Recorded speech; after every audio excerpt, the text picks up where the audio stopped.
I was going to say it's not that bad, but who am I kidding? Hey guys, how are you?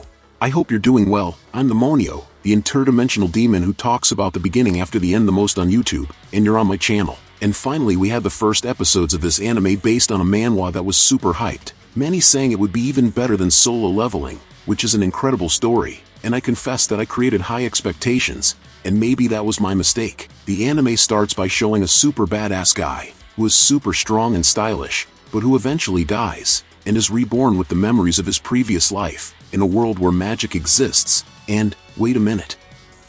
No! God, please, no! No! No! No! Well, that's when I went to watch Lazarus, To Be Hero X, and Super Cube, animes from this season, which in my opinion are much better. But the Monio, I read the manhwa of beginning after the end, and the story is incredible and the art is fantastic, and I believe it.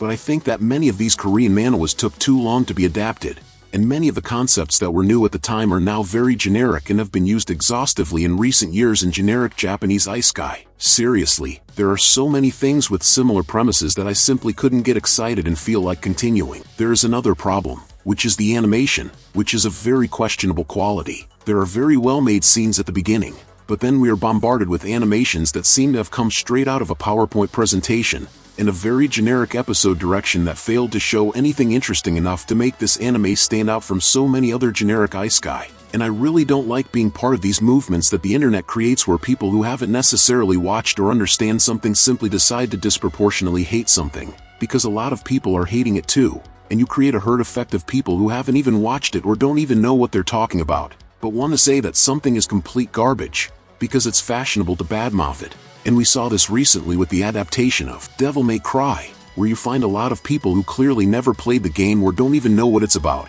saying that Dante would never dance, or that he doesn't make jokes in the games. Another example is the supposed Castlevania fans, who hate the Netflix adaptation and demand a narrative fidelity to the game that simply doesn't exist. But getting back to beginning after the end, people are heavily criticizing the animation, but to be honest, I didn't get to the point of watching such bad animations because I gave up halfway through the first episode, but it's undeniable that the scenes I saw on the internet afterward were of terrible quality, and I really don't understand something that is so anticipated and hyped by the community, having a lower investment than several other animes that adapt much less popular works. Maybe this manhwa was simply unlucky to be adapted by a studio that is doing a bad job, so I really don't recommend this anime if you don't know the work, because you'll come across something generic and poorly made. But I also don't recommend it to those who have read the manhwa, since I believe you'll only be frustrated with the quality of the adaptation. But what about you? Are you still going to watch beginning after the end? Leave a comment, and if you liked the video, subscribe to follow the next content. Until next time my people, demonic hugs.